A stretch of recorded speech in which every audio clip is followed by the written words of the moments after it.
మీ మోకాల నొప్పులకు ఎటువంటి సర్జరీ లేకుండా ఎపియాన్ పెయిన్ క్లినిక్ అందిస్తున్న అత్యాధునిక చికిత్స. నమస్కారం. మనతో పాటు డాక్టర్ గౌరీప్రియ గారు ఉన్నారు. వారు న్యూట్రిషనిస్టు, అంటే న్యూట్రిషన్ అంటే ఆహార నిపుణులు.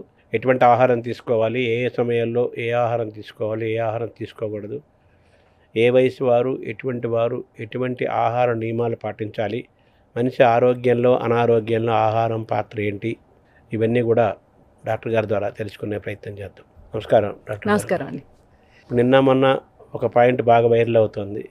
చాయ్, బిస్కెట్, సమోసా, జిలేబీ ఇవన్నీ కూడా ఆపండి అని చెప్పేసి అది వైరల్ అవుతుంది. అది ఎంతవరకు నిజము? వాటిల్లో ఉన్న న్యూట్రిషన్ పరంగా ఉన్న హెల్త్ ఆర్ ఇల్ హెల్త్ ఏంటండి? అంటే మనకి వైరల్ ఏదవుతుందో అప్పుడే దాని గురించి అందరూ ఆలోచిస్తూ ఉంటారు. బట్ యాజ్ అ న్యూట్రిషనిస్ట్ మేము ఎప్పుడూ అదే చెప్తూ ఉంటాము. సో ఈ చాయ్, బిస్కెట్, సమోసా ఈ కాంబినేషన్ అనే కాదు, సపరేట్గా తీసుకున్నా కూడా ఎప్పుడూ కూడా తీసుకోవాల్సిన ఆహారాలు కావాలి. అంటే ఒక సాయంత్రం పూట స్నాక్స్ లాగానో అలా రోజువారీగా అందరూ కూడా అలా తీసుకుంటూ ఉన్నారనమాట. సో అలా కాకుండా ఎప్పుడైనా ఒక్కసారి, ఇప్పుడు సమోసా అంటే డీప్ ఫ్రై ఐటమ్, అవునా? సో అంత డీప్ ఫ్రైడ్ ఐటమ్ మనము ఎవ్రీడే ఒక రొటీన్ లాగా తీసుకున్నప్పుడు ఏమవుతూ ఉంటుంది, క్యాలరీస్ పెరిగిపోతూ ఉంటాయి.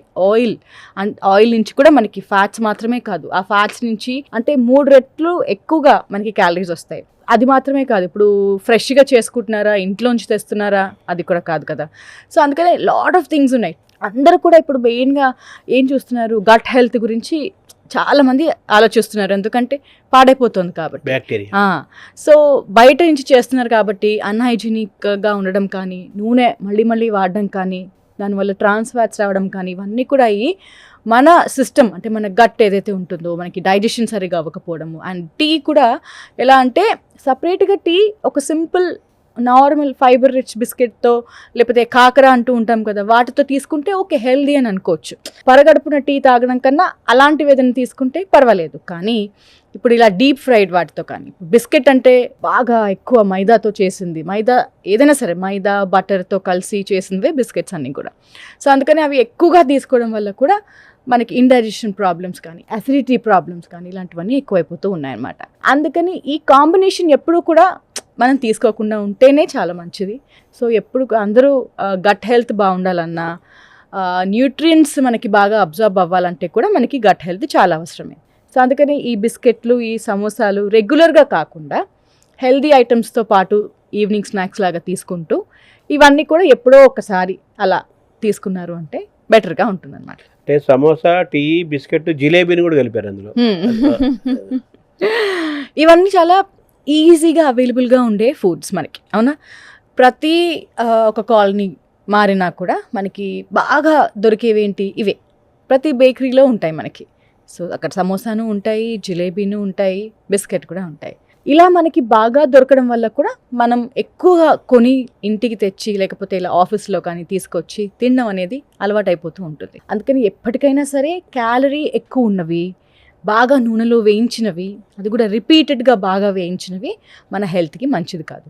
ముందు వరకు అయితే ఓన్లీ మనము ఓకే ఫ్యాట్స్ వస్తాయి, బాగా నూనె నుంచి ట్రాన్స్ ఫ్యాట్స్ వస్తాయి అనుకునేవాళ్ళం. కానీ ఇప్పుడు దానివల్ల ఫ్యాట్, కొలెస్ట్రాల్ మాత్రమే కాదు, మన గట్ కూడా పాడవడం వల్ల దాని నుంచి ఎన్నో సమస్యలు మనకి వస్తున్నాయి. గట్ పాడైందంటే మనకి ఐరన్ అబ్జార్బ్ సరిగ్గా అవ్వదు, వేరే న్యూట్రియంట్స్ అబ్జార్బ్ సరిగ్గా అవ్వదు. వీటి వల్ల ఏమవుతుంది, హెయిర్ ఫాల్, జుట్టు రాలిపోవడం కానీ, తర్వాత ఈ ఇష్యూస్ అన్నీ వస్తాయన్నమాట. ఇరిటబిలిటీ కానీ, ఐరన్ అబ్జార్బ్ అవ్వకపోతే ఇప్పుడు అందరూ కూడా మళ్ళీ వైరల్ అయ్యే ఒక రీల్ నేను చెప్తాను. ఏంటి అంటే ఇలా కళ్ళు తిరుగుతున్నట్టు, ఇలా పడిపోతున్నట్టు, ఇలా అడుగు వేస్తున్నా కూడా సడన్గా లేచినా కూడా పడిపోతున్నారు. అది ఒక కామన్ అయిపోయింది అందరికీ. ఎందుకు అంటే ఇలా న్యూట్రియంట్ అబ్జార్ప్షన్ తగ్గిపోయింది బాడీలో.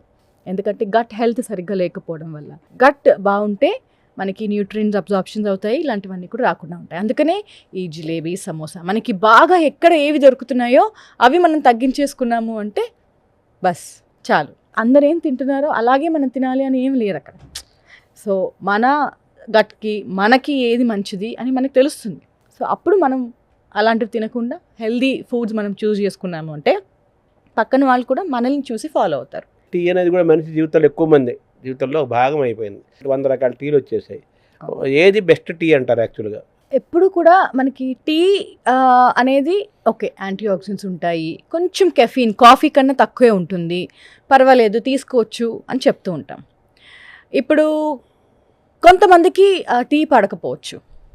ఇప్పుడు చాలామందికి కూడా పాలు అనేది పడట్లేదు. సో ఒక గట్ హెల్త్ పరంగా చూసాము అంటే ఓకే, అలాంటి వాళ్ళు అసలు టీ లాంటివి తీసుకోకూడదు. ఇంకొకటి ఏంటి అంటే చాలామంది కూడా గ్యాప్ అనేది ఎక్కువైపోయింది వాళ్ళ ఆహారంలో. అంటే పొద్దున్న లంచ్ ఎప్పుడో తీసుకున్న తర్వాత మధ్యలో గ్యాప్ ఎక్కువ వచ్చేస్తుంది, వాళ్ళకి ఏం తినడానికి ఉండదు, టీ మీదనే ఉంటూ ఉంటారు. అలా ఉన్నా కూడా అసిడిటీ వచ్చేస్తూ ఉంటుంది. అందుకనే అలాంటప్పుడు కూడా టీ ఎక్కువగా తీసుకోకుండా ఉంటేనే బెటర్. బట్ ఒకవేళ టీ తీసుకుంటున్నారు అంటే హెల్దీగా తీసుకోవాలి అనుకుంటే మాత్రం మనకి ఓట్ మిల్క్ ఆప్షన్ ఉంది. అంటే పాలు ఏదైతే ఉందో చాలామందికి ఇప్పుడు పడట్లేదు, పడని వాళ్ళు ఎవరైతే ఉంటారో ఈ ఓట్ మిల్క్ కానీ బాదం మిల్క్ కూడా ట్రై చేయొచ్చు. టీ దాంతోపాటు ప్రిపేర్ చేసుకుంటూ షుగర్ లేకుండా, లేదంటే ఇప్పుడు మనకి natural form of sugars stevia కానీ మాంక్ ఫ్రూట్ స్వీట్నర్ అని కూడా మనకి అవైలబుల్గా ఉంటున్నాయి. క్యాలరీస్ ఏమీ ఉండదు, ఏం ప్రాబ్లం మనకి కాజ్ అవ్వదు. కాబట్టి కొంచెంగా అది వేసుకుని తీసుకుంటే ఓకే, ఒక హెల్దీ పరంగా మనం తీసుకుంటున్నట్టు అని ఆలోచించవచ్చు అనమాట. అలా అంటే టీలో చాలా వెరైటీస్ ఉన్నాయి కదా, అస్సాం నుంచి వచ్చే టీ, అలాగే కేరళ నుంచి కొన్ని ప్రాంతాల నుంచి టీ ఆకు చాలా మంచిదని అక్కడే పంటలు పండిస్తున్నారు కదా. సో కొంతమంది దానికి ఎడిక్ట్ అయిపోతారు చాలామంది. తర్వాత ఈ టైమింగ్స్ కూడా కొంతమంది పొద్దున్న టీతో మొదలవుతుంది, ఈవినింగ్ పొద్దున పూట కాఫీ తాగటం, ఈవినింగ్ టీ అనేది ఒక ఏరియాలో ఉంటుంది ఎక్కువ మందికి. చాలామందికి ఎప్పుడు టీయే ఉంటుంది. సో కొంతమంది తెలంగాణ ప్రాంతాల్లో ముఖ్యంగా ఆఫ్టర్ లంచ్ తర్వాత, ఫుడ్ తర్వాత టీ తాగితే డైజెస్ట్ అవుతుంది చెప్పేసి టీ తాగుతుంటారు. టీ అనేది ఎంతవరకు హెల్దీ? బ్రేక్ఫాస్ట్ తర్వాత కాఫీ తీసుకోవడమే. న్యూట్రిషన్ పరంగా అయితే వెంటనే మాత్రం తీసుకోకూడదు. టీలో ఉండేది కెఫీన్, దాంట్లో పాటు ఫైటేట్స్, టానిన్స్ అని ఉంటాయి. ఇవేం చేస్తాయి, బాడీలో ఐరన్, కాల్షియం అబ్జార్బ్ చేయకుండా అడ్డుపడతాయి. మనకి ఇవి ఇంపార్టెంట్ న్యూట్రియంట్స్. అవునా, మనం ఎందుకు తింటున్నాము, ఆకుకూర వేసుకుని పప్పు చేసుకోవడము, మళ్ళీ కూరలు చేసుకోవడము, మళ్ళీ ఇది హెల్దీ అని చెప్పేసి లంచ్ ఇంత ప్యాక్ చేసుకుని మనం తీసుకొస్తాము, తింటాము, టీ తాగేసేసి మొత్తం అంతా బాడీకి పట్టకుండా మనం చేసుకుంటున్నాం. అలా కాకుండా కొంచెం గ్యాప్ ఇచ్చి తీసుకోవచ్చు. ఎప్పుడైనా సరే కెఫీన్ ఉన్నది మనకి కాఫీ అండ్ టీ. మన బాడీకి 2 కప్స్, అది కూడా ఇంత చిన్న కప్స్ అంతా టీ లేదా కాఫీ, అంతకన్నా ఎక్కువ తాగాల్సిన అవసరం అనేది లేదు ఒక రోజు మొత్తం మీద. షుగర్ అనేది కూడా చాలా మటుకు డేంజరస్సే. ఎంత కొంచెమైనా ఆ టీ నుంచి వస్తున్నా కూడా మనకి అది డేంజరస్సే. సో అది ఎంత తక్కువ తీసుకుంటేనే మనకి అది మంచిది. ఏ టీ అన్నారా, ఇప్పుడు ఏ టీ అంటే ఇప్పుడు మనకి చాలా మటుకు రోస్ట్ ఎక్కువగా చేయింది లీఫ్ అనేది మనకి అవైలబుల్గా ఉంటుంది కదా, అలాంటి టీస్ అయితే మనకి చాలా బెనిఫిషియల్గా ఉంటుంది. ఇప్పుడు అదే ఏదైనా ఫ్లేవర్స్ యాడ్ చేశారనుకోండి, ఫ్లేవర్స్ యాడ్ చేసినప్పుడు అది చాలామంది ఏం చెప్తున్నారు, కెమికల్ అంటున్నారు. సో ఫ్లేవర్ మనమే వేసుకోవచ్చు. లైక్ ఇప్పుడు యాలకులు కానీ, దాల్చిన చెక్క పొడి వేసుకొని టీ చేసుకోవడం కానీ, మిరియాల పొడి మనం డైరెక్ట్గా వేసి చేసుకోవడం కానీ, ఇలా యాడ్ చేసి చేసుకోవడం వల్ల దాన్ని కొంచెం మనకి ఏంటి మెటబాలిజం ఇంప్రూవ్ చేసేటట్టు మనకి ఇంకా హెల్ప్ అవుతుంది. ఈ lemon tea, herbal tea, green tea, అలా కాశ్మీరీ టీ, అలా రకరకాలు వస్తున్నాయి కదా, వీటిని ఎలా చూడాలి? ఇవన్నీ కూడా హెల్తీ, ఎందుకంటే దాంట్లో మనకి కెఫీన్ ఉండదు, కెఫీన్ ఫ్రీ.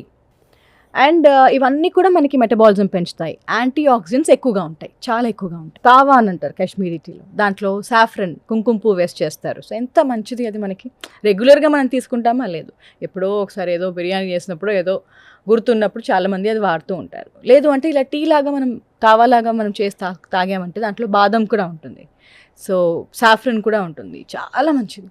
సో ఆ టీ నుంచి మనకి హెల్దీ న్యూట్రియంట్స్ వస్తున్నాయి. ఇక్కడ మనకి సాఫ్రన్ నుంచి, కుంకుమ పువ్వు నుంచి కావాల్సిన ఆ వేడి, ఆ ఇమ్యూనిటీ కూడా మనకి బాగా వస్తుంది. అలా గ్రీన్ టీస్, లెమన్ టీస్, ఇవన్నీ కూడా వైటమిన్ సి. ఇప్పుడు నిమ్మకాయ వేస్తున్నాము టీలో, నిమ్మరసం వేసి చేస్తున్నాము అంటే ఏంటి, వైటమిన్ సి యాడ్ చేస్తున్నట్టు. సో మనకి గట్ క్లెన్స్ అవ్వడానికి, మెటబాలిజం పెంచడానికి బాగా హెల్ప్ అవుతుంది. కాబట్టి డెఫినెట్లీ ఇవి రోజుకి 1-2 సార్లు కంపల్సరీగా తీసుకోవచ్చు, కెఫీన్ ఫ్రీ.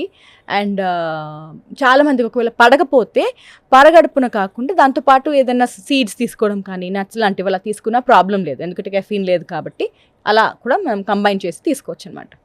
అలాగే మిల్క్ను కూడా అవాయిడ్ చేయాలా? మిల్క్ పడని వాళ్ళు డెఫినెట్లీ అవాయిడ్ చేస్తేనే వాళ్ళకి మంచిది. ఎందుకంటే బ్లోటింగ్ అనేది ఇప్పుడు చాలా మంది మనం చూస్తున్నాం. మగవాళ్ళు అయినా సరే వాళ్ళకి తెలియట్లేదు. అండ్ అది కొంచెం ఆకలి కూడా ఎక్కువ వేయట్లేదు ఆ టీ తాగిన తర్వాత, ఆ పాలు ఉన్న టీ తాగిన తర్వాత కానీ. సో కొంచెం కొంచెం తినడము మంచిదేలే అనుకుంటారు కదా, కొంచెం తినడం మంచిది ఎప్పటికీ కాదు. ఎందుకంటే మనకి బ్లోటింగ్ వల్ల అలా మనం తక్కువ తింటున్నామే తప్పించి మనకి న్యూట్రియంట్స్ కూడా అట్లా అందవు కదా. తర్వాత నీరసం రావడం ఇలాంటివన్నీ కూడా వస్తూ ఉంటాయి. అందుకని బ్లోటింగ్ తగ్గించుకోవాలంటే డెఫినెట్లీ ఒకవేళ మీకు అలా పడకపోతే మాత్రం పాలు మాత్రం మార్చి ట్రై చేయండి. మీకు డిఫరెన్స్ అనేది మీకు బాగా తెలుస్తుంది. టీ, బిస్కెట్, సమోసా, జిలేబీ అనేది it is not healthy at all. అంతే అంతే కదా, యాజ్ సింపుల్ యాజ్ దట్. ఎప్పుడైనా వన్స్ ఇన్ వైల్ తీసుకోవచ్చు, అది కూడా హైజీనిక్గా ఉన్నదాన్నే తీసుకోవాలి. కరెక్ట్. ముఖ్యంగా సౌత్ ఇండియన్స్ కాఫీకి ఎక్కువ అలవాటు పడతారు, కాఫీ ప్రియులు ఉంటారు, టీకి ఎలాగ ప్రియులు ఉంటారు. సో కాఫీని ఎలా చూడాలి, అందరూ కూడా కెఫీనే కదా. కాఫీ కూడా అండి అది కెఫీన్ అన్నిటికన్నా ఎక్కువ ఉండేది మనకి కాఫీలోనే. సో మార్నింగ్ టైంలో పరగడుపున కాకుండా అందుకే ఒక మార్నింగ్ రొటీన్ అనేది యాజ్ అ డైటీషియన్ అందరూ కూడా ఇప్పుడు స్టార్ట్ చేశాం ఇవ్వడం. ఎందుకంటే కొంచెం వేడి నీళ్ళు తాగడము, బాదం తినడము అలాంటివి స్టార్ట్ చేస్తే ఎంటీ స్టమక్ మీద మనం ఏది తీసుకుంటామో దాని అబ్జార్ప్షన్ కూడా చాలా బాగుంటుంది. ఇప్పుడు రాత్రంతా మనం ఏం తినకుండా ఉన్నాం అవునా, సో యాసిడ్ సెక్రీషన్ ఎక్కువగా ఉంటుంది పొట్టలో. అలాంటప్పుడు మనం కాఫీ తాగితే ఎంత యాసిడిటీ మనకి రోజంతా ఉంటుందో మీరే ఆలోచించండి. సో అందుకనే పరగడుపున కాకుండా అలా ఫస్ట్ ఒక మార్నింగ్ రొటీన్ స్టార్ట్ చేసుకుని తర్వాత బ్రేక్ఫాస్ట్ చేసిన తర్వాత మీరు కొంతసేపు అయ్యాక తింటారో లేకపోతే మార్నింగ్ రొటీన్ తర్వాత అయినా కొంచెం కాఫీ తాగుతారో షుగర్ తక్కువ వేసుకుని అది పర్వాలేదు, అప్పుడు పర్వాలేదు అనమాట. అలా అలవాటు ఉన్న వాళ్ళు ఇలా చేయొచ్చు. కాఫీ మనం ఎన్ని గంటలకు తీసుకుంటే మంచిది అంటారు మీరు? అంటే బ్రేక్ఫాస్ట్ తర్వాత తీసుకోవాలా? లేదు, ఫస్ట్ ఎంటీ స్టమక్ మీద మనము నానబెట్టిన బాదము 2 డేట్స్ లేదా ఒక డేటో అట్లా కొంచెం గ్యాప్ ఇచ్చిన తర్వాత ఒక మార్నింగ్ రొటీన్ అనేది స్టార్ట్ చేసుకున్న తర్వాత ఒక అరగంట గంట తర్వాత అప్పుడు కాఫీ తీసుకోండి, పర్వాలేదు. ఏంటంటే ఆహారంతో పాటు ఎప్పుడు కూడా కాఫీ తీసుకోకుండా ఉంటేనే మంచిది. ఒక్క అరగంట అయినా సమయం మనం కొంచెం కేటాయించి తర్వాత మనం తిన్నాము అంటే బెటర్గా ఉంటుంది అన్నమాట. సో పొద్దున్నే మామూలుగా మనం కొంతమంది బ్రేక్ఫాస్ట్ కూడా అవాయిడ్ చేసి బాదము, పిస్తాల నట్స్ తింటారు, డ్రై ఫ్రూట్స్ తింటారు, తిని కొంచెం గ్యాప్తో కాఫీ తాగుతారు, అది మంచిదేనా? బ్రేక్ఫాస్ట్ అంటే బ్రేక్ఫాస్టే, లంచ్ అంటే లంచే. అందరూ కూడా కొన్ని సప్లిమెంట్స్ ఇస్తున్నారు, అంటే దీని బదులు ఇది తీసుకోండి, అది వెయిట్ లాస్కో లేకపోతే ఎనీ అదర్ రీజన్కో అయినా సరే ఇది తీసుకొని మీరు హెల్తీగా ఉంటారు. అది ఎప్పటికీ ఆ సప్లిమెంట్ మన ఆహారంతో పాటు మీట్ అవ్వలేదు. మనం ఇంత తిన్నా కూడా దాని నుంచి వచ్చే న్యూట్రియంట్స్ మనకు ఆ సప్లిమెంట్ అనేది ప్రొవైడ్ చేయదు. సో ఓన్లీ బాదం తిన్నా కూడా అది మనకి బ్రేక్ఫాస్ట్ లెక్క కాదు. ఒక లెక్క అనేది ఉంటుంది, అంటే ఇప్పుడు ఇంత ప్రోటీన్ కావాలి, ఇంత కార్బ్స్ కావాలి, ఇంత హెల్దీ ఫ్యాట్స్ కావాలి. ఇది మొత్తం మీకు కొన్ని నట్స్ తింటే ఎలా వస్తుంది? అదొక స్నాక్ ఆప్షన్ లాగా అనమాట. ఇట్స్ అ స్నాక్ టైంలో తీసుకుని మార్నింగ్ టైంలో తీసుకుంటే సరిపోతుంది. దాని బదులు అంటే కాదు, ఆబ్వియస్లీ మీరు తిననట్టే, మీరు బ్రేక్ఫాస్ట్ చేయట్లేదు అనే లెక్క. ఎన్ని క్యాలరీస్ ఉంటుంది మనం చూడాలి. ఎంత తింటే మాత్రం మనకి ఒక ఇడ్లీ కానీ ఒక దోశ కానీ ఇచ్చేంత క్యాలరీస్ ఇస్తుందా బాదం? ఇవ్వదు. It is a protein food. Protein నుంచి కూడా క్యాలరీస్ వస్తాయి, బట్ అది వేరే లెక్క. మనకి కంపల్సరీగా ఒక లెక్క బట్టి ఉంటుంది. ఆ కార్బ్స్, ప్రోటీన్స్, ఫ్యాట్స్ అనేది హెల్తీగా ఇస్తేనే మనకి అది బాడీకి కరెక్ట్. సో కాఫీలో ఇప్పుడు black coffee, cold coffee, filter coffee ఇలా రకరకాలు ఉన్నాయి కదా, వీటిని ఎలా చూడాలి? ఎప్పటికీ కూడా బ్లాక్ కాఫీ చాలా మంచి మెటబాలిజం పెంచుతుందండి. అందుకని ఏం చేస్తున్నాము అంటే ఒకటే సజెషన్ ఏంటి అంటే ఆహారంతో పాటు తీసుకోవద్దు. బట్ జిమ్కి వెళ్ళే ముందు బ్లాక్ కాఫీ చాలామంది అలా తీసుకుంటూ ఉంటారు, ఒక 20 నిమిషాలు 15 నిమిషాల ముందు మెటబాలిజం పెంచడానికి. అలా కూడా చాలామంది తీసుకుంటారు. సో పర్వాలేదు, బ్లాక్ కాఫీ తీసుకోవచ్చు. మిల్క్ ఉన్న కాఫీ అవసరం లేదు, కంపల్సరీ కాదు. మళ్ళీ గట్ ఇష్యూ ఉన్న మిల్క్ పడట్లేదు అన్నా కూడా బ్లాక్ కాఫీ అలవాటు చేసుకోవచ్చు. వితౌట్ షుగర్ అయితే ఇంకా చాలా మంచిది. అలా సో బ్లాక్ కాఫీ అనేది మంచిది, ఎప్పుడైనా తీసుకోవచ్చు, ఏదైనా కెఫీన్ అది కూడా. బట్ స్టిల్ టైమింగ్ మనం ఏది తీసుకుంటున్నామో దాన్ని బట్టి కూడా ఉంటుంది. అందుకని ఆహారంతో పాటు కాకుండా ఇలా ఎక్సర్సైజ్ ముందు కానీ లేకపోతే కొంచెం గ్యాప్ ఇచ్చి ఆహారంకి అప్పుడు తీసుకున్నా కూడా పర్వాలేదు. So black coffee healthy. ఎన్ని కప్స్ తీసుకోవాలి? ఏదైనా సరే 1 కప్పే. హెల్దీ అంటే దీంట్లో అయినా కెఫీన్ ఉంటుంది మనకి. సేమ్ టీ లాగానే బ్లాక్ టీ తీసుకున్నా లెమన్ టీ ఇలాంటివి తీసుకున్నా కూడా ఏంటి అంటే మనకి ఆహారంతో పాటు తీసుకోకుండా ఏదైనా సరే మనకి 2 కప్స్ ఇన్ డే, కాఫీ అయినా టీ అయినా 2 కప్స్ ఇన్ డే లాగా తీసుకుంటే పర్వాలేదు, అది ఐడియల్. తర్వాత కెఫీన్ కూడా మంచిది అంటారు కదా, యాక్చువల్గా బ్రెయిన్కి, న్యూరలాజికల్కి, బ్రెయిన్ ఫంక్షనింగ్కి, మనిషిని యాక్టివ్గా ఉంచడానికి, యాక్టివేట్ చేయడానికి కూడా కెఫిన్ బాగా వర్క్ చేస్తుంది అంటారు కదా, దాన్ని ఎలా చూడాలి మీరు? మనం సో కెఫీన్ అంటే ఇప్పుడు మనకి డిఫరెంట్ ఫార్మ్స్ ఉంటాయి. ఇప్పుడు అందుకనే బ్లాక్ కాఫీ లాగా తీసుకుంటే మంచిదని నేను చెప్పాను. ఇప్పుడు మీరు హెల్దీ అని చెప్పారు అంటే అందరూ కూడా ఒక 2-3 కప్స్ తీసుకునే అలా కూడా వెళ్ళిపోవచ్చు. అందుకని అలా కాకుండా దేనికైనా ఒక లిమిట్ ఉంటుంది. ఈ 2 కప్స్ అనేది మనకి లిమిట్, అందుకని ఎక్కువ తీసుకోవాల్సిన అవసరమే లేదు. కొంచెం మనం తీసుకున్నా చాలు. డార్క్ చాక్లెట్ నుంచి వచ్చే చాకో కూడా చాలా మంచిది. సో ఆ ఫామ్లో కూడా మనం తీసుకోవచ్చు. బట్ మళ్ళీ షుగర్తో కంబైన్ ఉంటుంది, మళ్ళీ క్రీమ్ ఉంటుంది, బటర్ ఉంటుంది. అందుకనే మనము ఆ బ్లాక్ కాఫీ అనేది ఏదైతే ఉంటుందో ఆ చిన్న 150 ml కప్లో తీసుకున్నాము అంటే ఒక డేలో సరిపోతుంది. అలా క్రోనో న్యూట్రిషన్ అంటారు కదా, వాట్ ఇస్ దట్? అది ఎప్పటి నుంచో మనకి ఉందండి. అంటే అఫ్ కోర్స్ ఇప్పుడు మనకి అలా ఫేమస్ అవుతుంది. ఇప్పుడు సూర్యుడు ఉదయించినప్పటి నుంచి మన డైజెస్టివ్ సిస్టమ్ అనేది యాక్టివ్గా ఉంటుందన్నమాట.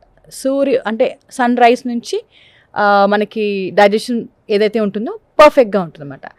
అందుకని ఏం చెప్తూ ఉంటాము, బిఫోర్ సన్సెట్ తినేయాలి అని చెప్తూ ఉంటారు. చాలామంది కూడా అలాగే తింటారు కూడా, 6:30కి తినేస్తూ ఉంటారు చాలామంది. బట్ నార్మల్ ఇండివిజువల్స్ ఇప్పుడు ఒక డయాబెటీస్ ప్రాబ్లం ఉన్నాయంటే కొంచెం లేట్గా తినచ్చు, ఎందుకంటే ఆ గ్యాప్ కూడా మళ్ళీ ఎక్కువ ఉండకూడదు, అది వేరే సబ్జెక్ట్. బట్ సో అందుకనే సన్ రైజ్ నుంచి మన ఆహారం అనేది మనం తీసుకుంటూ ఉండాలి. అప్పుడు డైజెషన్ బాగుంటుంది, మనకి అబ్జార్ప్షన్ బాగుంటుంది, మనకి ఆకలి కరెక్ట్ టైంకి వేస్తుంది, కరెక్ట్గా తింటున్నాము. అండ్ దాంతోపాటు ఎసిడిటీ, బ్లోటింగ్ లాంటివి కూడా ఏం రాకుండా కూడా ఉంటాయన్నమాట. మార్నింగ్ బ్రేక్ఫాస్ట్ హెవీగా తినాలి అని చెప్తూ ఉంటారు అందరు కూడా, బికాస్ ఆ సిస్టమ్ ఏదైతే డైజెషన్ జ్యూసెస్ ఉంటాయో అవి సెక్రెట్ అవుతాయి, బాగుంటుంది, ఆకలి కూడా కరెక్ట్ టైంకి వేస్తుంది. కాబట్టి అలా లంచ్ నార్మల్గా తీసుకోవాలి, అంటే 3 o'clock లోపల తీసేసుకోవాలి, అది పర్ఫెక్ట్ టైం. తర్వాత సన్సెట్ అవుతున్న టైం ఏదైతే ఉంటుందో అందుకే డిన్నర్స్ కొంచెం లైట్గా తినాలి. అదే మీరు 7:30 లోపు ఫినిష్ చేశారంటే పర్వాలేదు, ఇంకా లేట్ అవుతున్న కొద్దీ ఇంకా ఎంత లైట్గా తింటే అంత మంచిది. బికాస్ అందుకే రాత్రి కూడా ఎక్కువ డీప్ ఫ్రైస్ కానీ మసాలాస్ కానీ కారం ఉన్నవి కానీ ఎక్కువగా తీసుకోకూడదని చెప్తూ ఉంటాం, ఎందుకంటే డైజెషన్ అవ్వదు. అంటే మన ఫుడ్ని కరెక్ట్గా మనం చెప్పాలి అంటే from sunrise to sunset అనాలా? అంతే. ఆల్సో గ్యాప్ అంటే 8 to 8 మనం కనుక తీసుకున్నాము అంటే అసలు ఇంకా ప్రాబ్లం ఉండదు. మిగతా టైం అంతా కూడా కొంచెం ఫాస్టింగ్ టైం లాగా మనం బాడీకి ఇస్తున్నాము, సో దట్ కొంచెం హెల్తీగా ఉంటుంది. అండ్ కొంచెం ఆ టైంలో మనం అంత ఫాస్టింగ్ అంటే ఏంటి, బేసిక్గా బాడీకి మనం టైం ఇస్తున్నట్టు, కొంచెం రిపేర్ చేసుకోవడానికి, మిగతావన్నీ డైజెస్ట్ చేసుకోవడానికి. అలా తింటూనే ఉన్నాము అనుకున్నా కూడా ప్రాబ్లమే. సో ఈ గ్యాప్లో తినచ్చు 8 to 8. మీరు 2 hours గ్యాప్ ఇస్తూ కొంచెం కొంచెంగా అలా తీసుకున్నా ఏం పర్వాలేదు. దాని తర్వాత మాత్రం మనం కొంచెం ఖాళీగా స్టమక్ పెట్టుకున్నాము అంటే మన బాడీకి హెల్త్కి మంచిది. మామూలుగా సూర్యాస్తమయం లోపే మన ఫుడ్ తీసుకుంటే మంచిది, సూర్యాస్తమయం తర్వాత తీసుకుంటే లైట్ ఫుడ్ అంటే ఎప్పుడైనా లేట్ అయింది అనుకోండి, ఇప్పుడు ఫర్ సపోజ్ మీటింగ్స్ ఉన్నాయి, ట్రాఫిక్ వల్ల ఇంటికి రావడం లేట్ అయింది అలా అని చెప్పేసి సూర్యాస్తమయం అయిపోయింది, మనం ఏం తినట్లేదు అంటే రాత్రి నిద్ర పట్టదు చాలా మందికి. సో అలా కాకుండా లైట్ ఫుడ్ తినాలి, కొంచెం కిచడియో లేదా ఇడ్లీయో దోసనో 2 అలా ప్లాన్ చేసుకుంటూ కొంచెం సాలెడ్ పెట్టుకుంటూ అలా ప్లాన్ చేసుకుని మనం తినాలన్నమాట. అలా తినొచ్చు. అంటే బాగా డ్రై అయినవి, ఫ్రై అయినవి, oil, heavy foods night time మనం తినకుండా ఉంటాయి. అవును. తర్వాత ఈ జైన్స్ కూడా వాళ్ళ జైన్ సిస్టంలో వాళ్ళు సూర్యాస్తమైన తర్వాత ఇంకా ఘన పదార్థం తినరు, వాళ్ళు క్లోజ్ చేసేస్తారు. So this is the theory for everybody. అంటే ఓన్లీ జైన్స్ అనే కాదండి, ఇప్పుడు చాలా మంది ఎవరైతే హెల్తీ ప్రాక్టీస్ ఫాలో అవుతున్నారో, ఇప్పుడు చాలా యోగా ఫాలో అవుతున్న వాళ్ళందరూ కూడా మనం చూసేది ఇదే. సో బిఫోర్ 6:30 తినేస్తారు, అని అట్లా కంటిన్యూ చేస్తున్నారు కూడా వాళ్ళు. మామూలుగా నిద్రకి ఒక 2 గంటల ముందు అవును ఫుడ్కి అంటారు కదా, అలాగే పొద్దునపూట లేచినప్పటి నుంచి ఎన్ని గంటల తర్వాత, ఎన్ని గంటల లోపు మనం ఏదో ఒక ఫుడ్ తినాలి? డెఫినెట్లీ లేవగానే మనం 1 గంట లోపు కంపల్సరీగా ఏదన్నా మార్నింగ్ స్కెడ్యూల్ మనం స్టార్ట్ చేసేసేయాలి. సో ఎక్కువసేపు డిలే చేసినా కూడా ప్రాబ్లమే. అంటే ఆకలి మీద ఉంటాం కూడా కాబట్టి ఏదో ఒకటి తినేసి ఏదో ఒక నోట్లో వేసేసుకోవాలని హడావిడి కాకుండా ఒక టైం తీసుకుని మనం గంటలోపు మనం తిన్నాము అంటే మంచిది. అంటే ఈ క్రోనో న్యూట్రిషన్ చెప్తున్నది ఇదేనా? 8 o'clock 8 to 8 మనకి టైమింగ్, అది మనం ప్లాన్ చేసుకోవాలి. సో లేవగానే ఎట్లాగో మనం ఒక 1/2 hour 1 గంట వరకు మనం ఏం తినకుండా ఉన్నా పర్వాలేదు. దాని తర్వాత మాత్రం 8 అయింది అంటే మాత్రం డెఫినెట్లీ మనం స్టార్ట్ చేసేయాలి ఫుడ్ని. That is the best time for absorption. 8 o'clock breakfast, 1 o'clock lunch, అంతే, మళ్ళీ ఈవినింగ్ 7 లోపు dinner. These are the best timings. ఇదంతా కలిపి క్రోనో న్యూట్రిషన్ కింద వస్తుంది. అయితే మనకి న్యూట్రిషన్ విషయంలో కూడా కొంతమంది ఏమో ఇంటర్మీడియట్ ఫాస్టింగ్ ఇప్పుడు బాగా బాగా పాపులర్ అవుతున్న వారు, అలాగే ఈ కీటో డైట్స్ అని ఇలా రకరకాలుగా ఉన్నాయి కదా, వీటిని ఎలా చూడాలి మనం? మీకు అది కరెక్టా కాదా అనేది ఒక ప్రొఫెషనల్ దగ్గర వెళ్ళి ఆ డైట్ తీసుకుని ఫాలో అవుతేనే మంచిది. ఎందుకంటే కొంతమందికి అది సూట్ అవ్వకపోవచ్చు, కొంతమందికి for a very long period ఇవన్నీ మనం ఫాలో అవ్వలేము. ఎందుకంటే సస్టైనబిలిటీ ఉండవు ఇవి. అంటే ఇప్పుడు మనం రెగ్యులర్గా తినే టైమింగ్ వేరు, మనం రెగ్యులర్గా తినే ఆహారం వేరు. సో ఇవి ఇలాంటివి ఓకే నేను ఫాలో అవుతాను, కొన్ని ఏళ్ళగా ఇలాగే తింటాను అంటే మాత్రం అది వేరే విషయం. బట్ దాంతోపాటు వచ్చే సైడ్ ఎఫెక్ట్స్ కూడా ఉంటాయి. దాని టెస్ట్లు కూడా మనం చేసుకుంటూ ఉండాలి, ఆ బ్లడ్ టెస్ట్లు కూడా చేసుకుంటూ ఉండాలి, కీటోన్ బాడీస్ చెక్ చేసుకుంటూ ఉండాలి. సో అందుకనే డయాబెటిక్స్ ఎస్పెషల్లీ మనం ఎక్కువగా ఇవ్వం. బట్ ఇలాంటి డైట్స్ అన్నీ ఏంటి అంటే ఒక వారం రోజులు, ఒక 3 రోజులు అలా ఫాలో అవ్వచ్చు. మెటబాలిజం పెంచడానికి మనకి కొన్ని సహాయపడతాయి కాబట్టి అలా ఫాలో అవ్వచ్చు. For a very long period of time తీసుకున్నారు అంటే కొన్ని జాగ్రత్తలు పాటిస్తూ, కొన్ని టెస్టులు చేసుకుంటూ, అవన్నీ కరెక్ట్గా ఉన్నాయా లేవా చూసుకుంటూ మనం ఫాలో అవుతే పర్వాలేదు. కీటో డైట్ తర్వాత ఈ ఇంటర్మీడియట్ ఫాస్టింగ్ దీన్ని ఎలా చూడాలి? ఎన్ని అవర్స్? ఒక్కొక్కరు ఒక్క థియరీ చెబుతున్నారు, 12 అవర్స్ అంటున్నారు, 16 అంటే hours అది అంటున్నారు. వాళ్ళ బాడీ తీరు బట్టి మనం చేయగలము, దాన్ని బట్టి కూడా మనము మార్చుకోవచ్చు. ఒక 10 గంటలు మనం ఫాస్టింగ్ ఉండగలం అన్నాం అనుకోండి, ఇప్పుడు 8 to 8 ఇందాక మనం డిస్కస్ చేసుకున్నా కూడా, సో 8 to 8 అంటే ఒక 12 గంటల వరకు కూడా మనం అంటే తినకుండా ఉండగలుగుతాం. లేదు 16 గంటలు అంటే అది కొంచెం ఎక్కువ పీరియడ్ అనమాట. అలా ఎంత ఉండగలుగుతారో దాన్ని బట్టే మనం ప్లాన్ చేసుకోవాలి. ఒక స్లోగా అప్రోచ్ మనం మొదలు పెడితే మంచిది. ఈ ఇంటర్మీడియట్ ఫాస్టింగ్ కూడా ఏంటి అంటే అందరూ హెల్త్ ప్రాబ్లమ్స్ ఉన్న వాళ్ళు కొంచెం చేయకుండా ఉంటేనే బెటర్. రెగ్యులర్ డైట్తో కూడా హెల్త్ మెయింటైన్ చేసుకోవచ్చు. అండ్ ఏదైనా షుగర్ కానీ బీపీ కానీ ఎనీ ఇష్యూ ఉన్నా కూడా మనం మెయింటైన్ చేసుకోవచ్చు. దీనివల్లే మనకి తగ్గుతుంది అని మాత్రం ఏది ఉండదండి. ఇది ఎప్పుడైనా కొన్ని రోజులకి ఫాలో అవుతే పర్వాలేదు. బట్ ఈ ఫాస్టింగ్ టైం కూడా ఏంటంటే నార్మల్ వాళ్ళు ఎవరైతే మెటబాలిజంతో చాలా బాధపడుతున్నారో, అసలు వెయిట్ లాస్ అవ్వట్లేదు అంటే మాత్రం అప్పుడు ఫాలో అవ్వచ్చు. సో కొంచెం డైజెషన్ బెటర్ అవ్వడానికో లేకపోతే ఇలా ఎనీ ఇష్యూ ఉన్నప్పుడు. బట్ సొంతంగా కాకుండా ప్రొఫెషనల్ దగ్గరికి వెళ్ళి తీసుకుంటేనే వాళ్ళకు కూడా మంచిది. ఇప్పుడు ఇంటర్మీడియట్ ఫాస్టింగ్కి ఒకప్పుడు ఒంటిపూట భోజనం అనేవారు, ఏమైనా డిఫరెన్స్ ఉందా రెండుకి? ఉంది. ఎందుకంటే ఇప్పుడు మనము ఇప్పుడు ఇంటర్మీడియట్ ఫాస్టింగ్ అంటే ఫాస్టింగ్ టైం అనేది 16 గంటలు ఒకవేళ ఉన్నా కూడా ఆ మిగతా కొన్ని గంటలు ఫీస్టింగ్ అంటారు. బట్ చాలామంది తెలియదు ఏంటంటే ఆ ఫీస్టింగ్ టైంలో కూడా మనము న్యూట్రిషనల్గానే ఫాలో అవ్వాలి.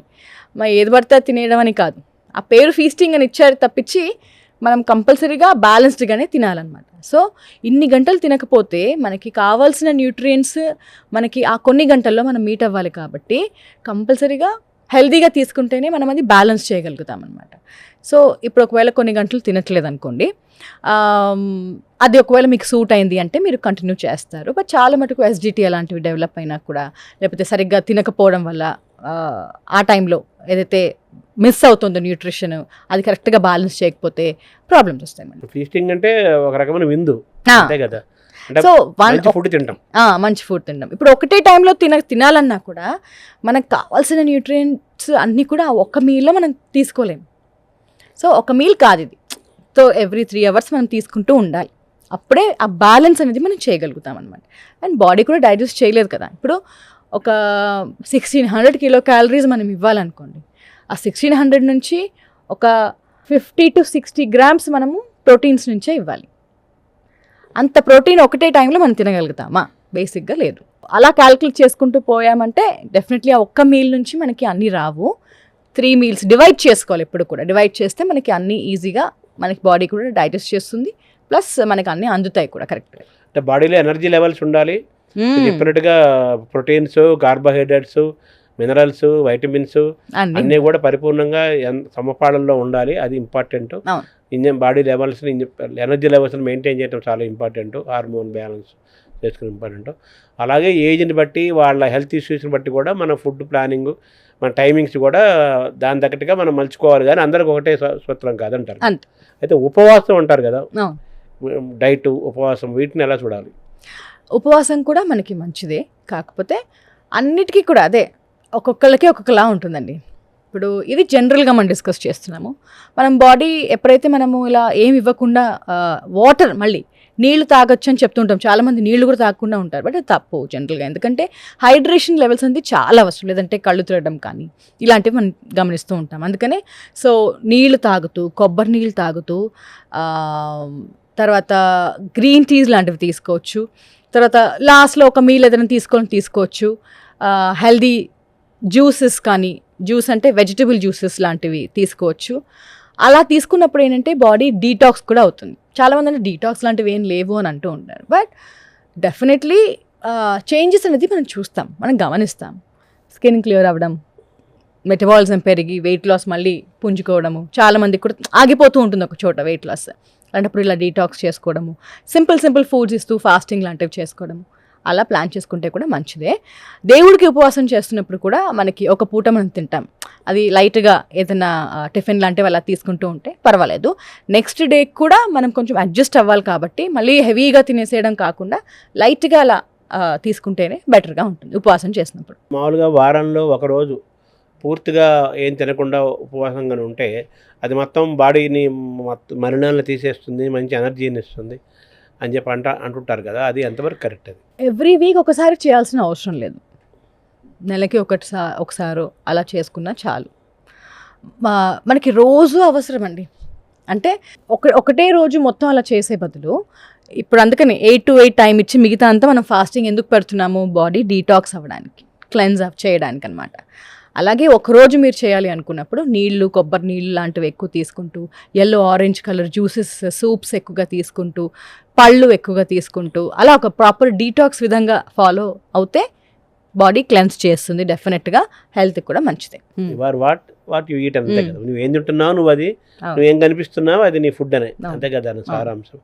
అది ఎంతవరకు కరెక్ట్? అది అందరికీ సూటబుల్? అది డెఫినెట్లీ అందరికీ సూటబుల్ అది. ఎందుకంటే ఇప్పుడు చాలామంది కూడా ఎక్సర్సైజ్ వర్కౌట్స్ చేస్తూ ఉంటారు, స్టిల్ ఆ వెయిట్ మాత్రం తగ్గకుండా ఉంటుంది అంటారు. ఎప్పుడైతే వాళ్ళు డైట్లో మేజర్ చేంజెస్, అంటే వాళ్ళు డైట్లో చేంజెస్ చేస్తున్నాం అంటారు కానీ వాళ్ళ ఓన్గా చేయడం వేరు, ఒక ప్రొఫెషనల్ ఇవ్వడం వేరు.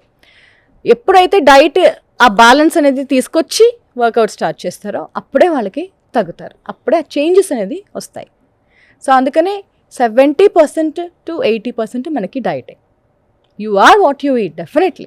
ఇప్పుడు కొలెస్ట్రాల్స్ తగ్గించాలన్నా, షుగర్ కంట్రోల్ ఉండాలన్నా కూడా, తర్వాత థైరాయిడ్ కంట్రోల్లో ఉండాలన్నా, హార్మోనల్ బ్యాలెన్స్ ఉండాలన్నా మనం ఫుడ్లోనే చేంజెస్ తీసుకొస్తున్నాము, అప్పుడే మనకి చేంజెస్ అనేది వస్తాయి, అవునా? ఇప్పుడు షుగర్ బ్యాలెన్స్ ఉండాలి అంటే మీరు ఏం చేస్తే తగ్గుతుంది? ఆహారమే మార్చుకోవాలి, అవునా? హార్మోనల్ బ్యాలెన్స్ కూడా మనకి ఆహారం పైనే ఆధారపడి ఉంటుంది. ఈ processed food, deep fried food, ఇందాక మనం డిస్కస్ చేసినట్టు ఏదైతే సమోసాలు, ఈ డీప్ ఫ్రైడ్ అంటే మళ్ళీ యూజ్ చేసిన ఆయిల్ అలా తీసుకోవడం వల్ల మన సిస్టమ్ అనేది పాడైపోతుంది. సో ఈ హార్మోన్స్ అనేది డిస్టర్బ్ అయిపోతున్నాయి అన్నమాట. ఎప్పుడైతే ఇవి ఆపి మనము హెల్దీ ఆయిల్స్ వాడుతూ ఇంట్లో చేసుకుంటూ అన్నీ ఈ ఫుడ్ అనేది మనం చేంజ్ చేస్తున్నామో డెఫినెట్గా బ్యాలెన్స్ అనేది మనం చూస్తామన్నమాట. సరే, కొంతమంది ఎక్కువ ఫుడ్ తింటారు కానీ మామూలుగా ఉంటారు, మెటబాలిజం అది చేస్తారు. కొంతమంది పెద్దగా ఫుడ్ తినరు కాంపని లావ్ అయిపోతారు. అలాగే కొంతమంది ఎంతో ఎక్సర్సైజ్ చేసి ఎంతో వాకింగ్ చేస్తే కానీ తగ్గరు. కొంతమంది చాలా తొందరగానే తగ్గిపోతుంటారు, తొందరగానే పెరుగుతుంటారు. దీన్ని ఏంటంటే దీన్ని వర్సెస్ ఫుడ్ని ఎలా చూడాలి? ఇదంతా కూడా బాడీ టైప్స్ అండి. ఇప్పుడు కొన్నిసార్లు మనకి any changes in the blood profile అని కూడా చెప్పచ్చు. ఇప్పుడు థైరాయిడ్ ఉంది, పీసీఓడి ఉంది, చెప్పలేము మనం, తొందరగా పెరిగిపోతూ ఉంటాయి. ఇదంతా కూడా మెటబాలిజం బట్టే ఉంటుంది.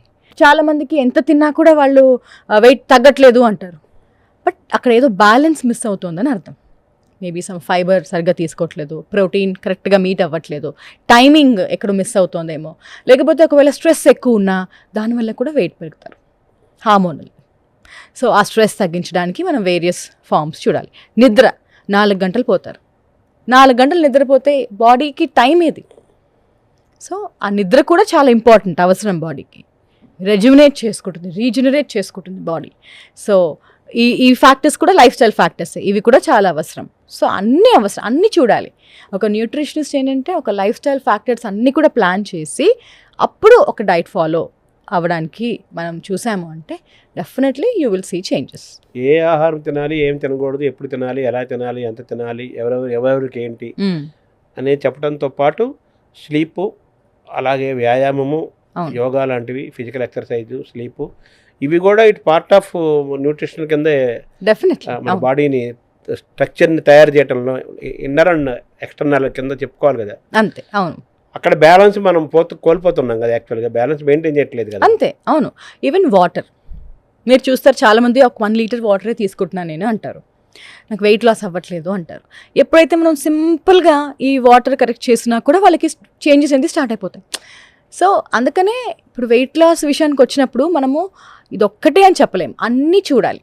మెయిన్గా ఫుడ్ డెఫినెట్లీ, దాంతోపాటు ఇవన్నీ కూడా మనం కరెక్ట్ చేస్తేనే ఒక ఓవరాల్ అప్రోచ్ చాలా అవసరం అనమాట. ఆ ఓవరాల్ అప్రోచ్ ఇస్తేనే మనకి అన్నీ బాగా సెట్ అవుతాయి అన్నమాట. అంటే మీరు చెప్తున్నట్టుగా మంచి ఆహారం, సరైన ఆహారం, న్యూట్రిషన్ ద్వారా ఈ డయాబెటీస్ని, థైరాయిడ్ని, అలాగే పీసీఓడి ఇష్యూస్ని మనం తగ్గించుకొని రివర్స్ చేసుకోవడానికి అవకాశం ఉంటుందా? డెఫినెట్లీ, చాలా కరెక్ట్. అది మన చేతిలోనే ఉంటుందంట. ఫుడ్ ఈజ్ మెడిసిన్ అంటుంటారు కదా. ఎగ్జాక్ట్లీ, అదే. అవును. సో అది ఇక్కడ అప్లై అవుతుంది, డెఫినెట్గా అప్లై అవుతుంది. సో ఇంకెక్కడ మెడికేషన్ యొక్క పాత్ర తగ్గిపోతుంది కదా న్యూట్రిషన్ ఉంటే. అంటే ఇది మరి డిఫరెంట్గా నేను పోర్ట్రే చేస్తాను. మనకు ఒంట్లో బాగాలేదంటే మనం మెడిసిన్ తీసుకుంటాము. ఇప్పుడు మనం చెప్పే థైరాయిడ్ ఇవన్నీ ఏవైతే ఉంటాయో మనము ఒక మెడిసిన్ మనం తీసుకుంటున్నాము, అది కంప్లీట్గా తగ్గిపోతుందా అది డాక్టర్ డెసిషన్ డెఫినెట్లీ. బట్ ఆహారం ద్వారా మనం అది కంట్రోల్ చేసుకున్నప్పుడు డోసేజ్ మాత్రం మనం అది కూడా డాక్టరే మళ్ళీ చెప్పాలి, మనం ఓన్గా మన డెసిషన్ తీసుకోకూడదు. డెఫినెట్లీ ఆ అవకాశం కూడా ఉంటుంది. మనం డయాబెటీసే తీసుకోండి, షుగర్ పెరుగుతున్న కొద్దీ మెడిసిన్ పెరుగుతూ ఉంటుంది, అవునా కదా, ఇన్సులిన్ వరకు వెళ్ళిపోతారు. డైట్ కంట్రోల్ చేసినప్పుడు మెల్లగా ఇన్సులిన్ తగ్గిస్తారు, షుగర్ ట్యాబ్లెట్స్ అని తీసుకుంటున్నాం తగ్గిస్తారు, అవునా కదా. సేమ్ వే మెడిసిన్ తక్కువైపోతుంది అంటే ఓకే, ఒక మంచి విధంగా మనం ఆలోచించాము అంటే అలా కూడా అనుకోవచ్చు. బట్ అదంతా కూడా ఒక ప్రాసెస్లోనే జరగాలి అండర్ ప్రొఫెషనల్ గైడెన్స్. ఇవారు వాట్ ఈట్ అంటే అందులో ఇవన్నీ వచ్చేసేస్తాయి కదా. అంతే, అవును, అది కరెక్టే. జ్యూసెస్ కంటే ఫ్రూట్స్ మంచిది అంటారు. అంతే, ఫ్రూట్సే మంచిది. వెజిటబుల్ జ్యూసెస్ చాలా మంది తీసుకుంటూ ఉంటారు. షుగర్ స్పైక్ లేని కొన్ని కాంబినేషన్స్ ఉంటాయి వెజిటబుల్ జ్యూసెస్వి, అవి మామూలుగా రికమెండ్ చేయొచ్చు. బట్ అది ఓన్లీ డీటాక్స్ టైంలో అని చెప్పేసి అన్నా నేను. ఎప్పుడైనా సరే కావాలి ఇలా డీటాక్స్ కొంచెం అవుతుంది కదా, ఇలా క్యారెట్ జ్యూస్ లాంటివి, బీట్రూట్ జ్యూస్ లాంటివి తీసుకుంటున్నాను, నాకు షుగర్ స్పైక్ అలాంటిది ఏం లేదు అనుకుంటే మాత్రం డెఫినెట్లీ అలాంటివి మేము ఇంక్లూడ్ చేస్తాము. బట్ అదర్వైజ్ ఫ్రూట్స్ మాత్రం డెఫినెట్లీ జ్యూసెస్ లాగా తీసుకోకూడదు, ఓన్లీ ఫ్రూట్స్ లాగానే తీసుకోవాలి. అప్పటి దాంట్లో ఉన్న పీచు పదార్థం బాగా అవైలబుల్గా ఉంటుంది, న్యూట్రియన్స్ కూడా బాగా అవైలబుల్గా వస్తాయి. స్కిన్ యూత్ఫుల్గా ఉండాలంటే, ఎప్పటికీ యవ్వనం ఉండాలంటే, స్కిన్లో ఆ లేతదనం ఉండాలి అంటే ఆయిల్స్ చాలా మంచిది అంటారు, అందులో నెయ్యి చాలా మంచిది అంటారు. బట్ నెయ్యి విషయం వచ్చేసరికి మళ్ళీ దాని బోర్డులు చర్చ, హార్ట్ ప్రాబ్లమ్స్ వస్తాయని ఇవన్నీ ఇంకో పక్క జరుగుతుంది కదా. మీరు ఏం సజెస్ట్ చేస్తారు, దీన్ని ఎలా చూడాలి? స్కిన్ హెల్త్కి మనకి సపరేట్గా కొన్ని న్యూట్రియన్స్ ఉంటాయి. అంటే ఏంటంటే vitamin A, omega 3 fatty acids, అంటే హెల్దీ ఫ్యాట్స్ ఏవైతే ఉంటాయో అవి, యాంటీ ఆక్సిడెంట్స్ అంటే ఫ్రెష్ ఫ్రూట్స్, ఫ్రెష్ వెజిటబుల్స్, ఇవన్నీ కూడా ఇంక్లూజన్ ఉంటాయన్నమాట. సో ఇవన్నీ కరెక్ట్గా తీసుకున్నాము అంటే మన స్కిన్ హెల్త్ చాలా మంచిది. ఇంకా మెయిన్గా వైటమిన్ సి. సో ఇలా మనం ప్లాన్ చేసుకుంటే స్కిన్ హెల్త్కి మంచిది. మన భారతీయులము ముఖ్యంగా తెలుగు వాళ్ళం కదా. సో మనకు సగటున ఒక యావరేజ్ తెలుగువాడు మార్నింగ్ నుంచి నైట్ వరకు ఎటువంటి ఆహారం తీసుకుంటే, ఏం తింటే మనిషి వాడు మెటబాలిక్ గాను, అలాగే ఎక్స్టర్నల్గా అపీరెన్స్ కానీ, వాడి బాడీ కండిషన్ కానీ, కాన్స్టిట్యూషన్ కానీ అన్నీ పర్ఫెక్ట్గా ఉండాలంటే మీరు ఏం సజెస్ట్ చేస్తారు ఒక as a nutritionist? What is your chart for an average Indian Telugu person? అంటే చార్ట్ అనేది కాకుండా మీరు తినే ప్రతి మీల్లో మీరు చూసుకోవాల్సింది ఏంటి అంటే, ఇప్పుడు మనకి మెయిన్ కార్బ్స్ ఉంటాయి. అంటే బ్రేక్ఫాస్ట్ అయినా, డిన్నర్ అయినా, లంచ్ అయినా, రైసో, ఇడ్లీయో, దోసో ఏదైతే ఉంటుందో ఎంత క్వాంటిటీ తీసుకుంటున్నామో ఈక్వలెంట్గా మనం ప్రోటీన్ తీసుకోవాలి, దానికి డబుల్ మనం వెజిటబుల్స్ తీసుకోవాలి. అలా మీరు మెయింటైన్ చేశారు అంటే అసలు మీకు ఇంకా ప్రాబ్లమే ఉండదన్నమాట. మధ్యలో ఎలాగో స్నాక్ ఆప్షన్స్ ఉంటాయి, ఇంకా అవి మనం కొంచెంగా టీ, కాఫీ, స్నాక్స్ లాంటివి, ఫ్రూట్ లాంటివి, నట్స్ లాంటివి తీసుకుంటూ ఉండొచ్చు. డీప్ ఫ్రైడ్ లాంటివి వారానికి ఒకసారి అలా ప్లాన్ చేసుకుంటూ, బయట తినాలన్నా కూడా హైజీనిక్ ప్లేసెస్లో మనం ఎలాంటి ఫుడ్ ప్రిఫర్ చేస్తున్నాము అది కూడా ప్లాన్ చేసుకుని హెల్దీగా తీసుకున్నారు అంటే మనకి ఇంకా అసలు ప్రాబ్లం లేదు. ఎక్సర్సైజ్ కూడా ఒక వారానికి 3 సార్లు తీసుకుంటూ, నిద్ర కరెక్ట్గా పోతూ, నీళ్లు కూడా మనం ఎంత తాగుతున్నాం అనేది కౌంట్ చేసి తీసుకున్నాము అంటే అసలు ఇంకా ఏ ఇది మనకి దగ్గరికి రాదు. అంటే మన తెలుగు ఫుడ్ అనగానే పచ్చళ్ళు, ఉప్పు, కారము, అన్నము దీంతో కూడి ఉంది కదా. వీటిని మెయింటైన్ చేసుకుంటూ మన ఎపటైట్ని, మన యొక్క ఆ క్రేవింగ్ని, అన్నింటిని కాపాడుకుంటూ కూడా హెల్త్ని కాపాడుకోవచ్చా? డెఫినెట్గా. పచ్చళ్ళు తీసుకోండి, ఇంట్లో చేసిన రోటి పచ్చళ్ళు తీసుకోండి, ఆవకాయ పచ్చళ్ళు లాంటివి ఎప్పుడో ఒకసారి తీసుకోండి. ఎందుకు అంటే దాంట్లో అంత నూనె వేస్తాము, ఉప్పు వేస్తాము. సో ఫర్మెంట్ అంటే కొంచెం ఫర్మెంట్ అయి ఉంటుంది కాబట్టి ఇప్పుడు అందరూ కూడా గట్ హెల్త్కి మంచిది అనుకుంటూ పికిల్స్ ఫేమస్ అయిపోయినాయి. కొంచెంగా వేసుకోండి. ఇప్పుడు వేడి చేస్తుంది, మనకు పడదు అంటే పక్కన పెట్టేసేయండి, అవసరం లేదు. రోటి పచ్చళ్ళు తినండి, నెయ్యి వేసుకున్న 1 స్పూన్ వేసుకోండి. ఎప్పుడైనా ఒకసారి, ఇప్పుడు ఇంత కంట్రోల్ చేసుకుంటూ మనకి ఎప్పుడైనా ఒకసారి తినాల్సిందే ఇవాళ అని ఎవరికైనా ఉంటుంది. అలాంటి రోజు ఒక్కరోజు మీరు కొంచెం ఎక్కువ తిన్నా కూడా అప్పుడు ఏమవ్వదు. అదే మీరు రోజు అలా ఎక్కువగా తీసుకుని బాడీకి లోడ్, బాడీ అంతా స్టోరేజ్ అయిపోతుంది ఆ ఫ్యాట్ అంతా కూడా. సో అలా కాకుండా మెల్లమెల్లగా ఎప్పుడైనా ఒక రోజు అలా డీప్ ఫ్రైడ్ అలాంటివి తీసుకున్నా పర్వాలేదు అన్నమాట. అందరూ స్లిమ్గా కనిపించాలి, వాళ్ళ వయసు కంటే తక్కువ కనిపించాలి, యాంటీ ఏజింగ్, వీటన్నిటికీ వెయిట్ లాస్, ఇవన్నీ లింక్ ఉన్నాయి కదా, ఈ తగ్గాలి ఇవన్నీ అంటుంటారు కదా. దీనికి ఏంటి మీరు సూచించే బెస్ట్ ఫుడ్? అదే అండి, కరెక్ట్ బ్యాలెన్స్ అనేది ఉండాలండి. రైస్ ఈటింగ్ అనేది ఎక్కువ అయిపోతుంది ఇప్పుడు. అందుకనే రైస్ మనకి లో గ్లైసమిక్ ఇండెక్స్ రైస్ అని వస్తుంది, రెడ్ రైస్ ఉంది, బ్రౌన్ రైస్ ఉంది. వీటికి అలవాటు పడాలి. లేదు నేను వైట్ రైస్ తినకపోతే నా వల్ల అవ్వదనుకుంటే ఇంకా మనం ఏం చేయలేము. మీరు అది స్టార్ట్ చేయండి, ఆ ఒక్క చేంజ్ అనేది తీసుకురండి. మీకు ఎంత చేంజ్ వస్తుందో మీకు అంటే ఒక నెల పాటు మీరు అది ఫాలో అవ్వండి. ఆ వైట్ రైస్ కాకుండా మీకు గట్ హెల్త్ ఇష్యూ ఉంటే మాత్రం డిఫరెంట్ ఆప్షన్స్ ఉంటాయి. ఒక ఏదైనా హెల్త్ ప్రాబ్లమ్స్ ఉన్నాయంటే definitely you can come back to me, నేను చెప్తాను మీకు. బట్ అదర్వైజ్ ఈ చేంజ్ ఒకటి తీసుకురండి. రైస్ ఇంతనే పెట్టుకుని దాంతోపాటు ఇంత ప్రోటీన్స్ తీసుకోండి. అది పప్పు కానీ, చోలే, రాజ్మా, లేకపోతే శనగల కూర, అది మామూలుగా సోయా కూర కానీ, చికెన్ కానీ, ఇలాంటి ఫిష్ కానీ, నూనె తక్కువ వేసుకుని పులుసు లాగా చేసుకుని అలాంటివి తీసుకోండి, పర్వాలేదు. రోటి పచ్చడి వేసుకోండి కంపల్సరీ. రోటి పచ్చడి కూడా మనం పచ్చగానే తింటాం, ఎక్కువ డీప్ ఫ్రై ఏమీ ఉండదు. నూనెతో మళ్ళీ పోపులో మళ్ళీ నూనె వేసి అదంతా అవసరం లేకుండా సింపుల్. మళ్ళీ అన్నం పెట్టుకుని మళ్ళీ ఆ కూర చేయడానికి అలా చేస్తూ ఉంటాం. లేదు, ఇంతనే రైస్ ఉండాలి, దీంతో పాటు కూర తినండి, దీంతో పాటు పప్పు తినండి. దాంట్లో కావాలంటే ఆ మసాలా తగ్గించామనుకోండి, మనం ఉత్త కూర కూడా మనం తినచ్చు. తర్వాత మనం మజిల్ స్ట్రెంగ్త్ చాలా ఇంపార్టెంట్ అంటారు కదా. మన ఇచ్చే ఫుడ్లో మజిల్ స్ట్రెంగ్త్ని పెంచే ఫుడ్ ఏముంటుంది? ప్రోటీన్స్. అందుకే అందరూ కూడా వర్కౌట్ చేసేవాళ్ళు ప్రోటీన్ దాని వెనకాల పడతారు. ఎందుకంటే వర్కౌట్ చేస్తే డెఫినెట్లీ మజిల్ స్ట్రెంగ్త్ అనేది పెరుగుతుంది. దాంతోపాటు ఆహారం నుంచి హెల్తీ ప్రోటీన్స్ అనేది మనం తీసుకురావాలి. చికెన్, ఫిష్ కానీ, కోడిగుడ్డు కానీ, పప్పు, వెజిటేరియన్స్ అయితే శనగలు, బొబ్బర్లు, పెసలు, ఎనీథింగ్, ఎనీ ఫామ్. రోజు ఓన్లీ పెసలే తింటూ ఉండలేం కదా. బొబ్బర్లు ఒకరోజు పెసలు, ఒకరోజు శనగలు, బొబ్బర్లు అంటే అలసందలు అలాంటివి తీసుకుంటుంటే మనకి ప్రోటీన్స్ వస్తాయి, lot of other vitamins, minerals అన్నీ కూడా దాంతో పాటు వస్తాయి అన్నమాట. ఇప్పుడు ఉడకబెట్టిన తింటున్నారు, ఒకప్పుడు గుడ్విల్ అనేవాళ్ళు, అది హెల్త్, అది బాగా డెఫినెట్లీ ఉడకబెట్టి మనము సాయంత్రం స్నాక్స్ లాగా కూడా మనం తీసుకోవచ్చు. సో ఓవరాల్గా మన శరీరం యొక్క ఆరోగ్యము, ఆకృతి, ఆనందము, ఐశ్వర్యము అన్నీ మన చేతుల్లోనే ఉన్నాయి. మన ఆహారం విషయంలో జాగ్రత్తగా ప్లాన్ చేసుకుంటూ మనకు ఏదైనా ఇల్ హెల్త్ ఉన్నా, లేకపోతే మనకి ఏదైనా ఎయిమ్స్ ఉన్నా ఆ న్యూట్రిషనిస్ట్ని కలిసి వాళ్ళ ద్వారా మొత్తం మన తాలూకు చెక్ చేసుకొని తీసుకుంటే మన శరీరాన్ని మనం హెల్తీగా ఉంచుకోవచ్చు, హ్యాపీగా ఉంచుకోవచ్చు, యూత్ఫుల్గా ఉంచవచ్చు అంటారు. Thank you madam. Thank you so much.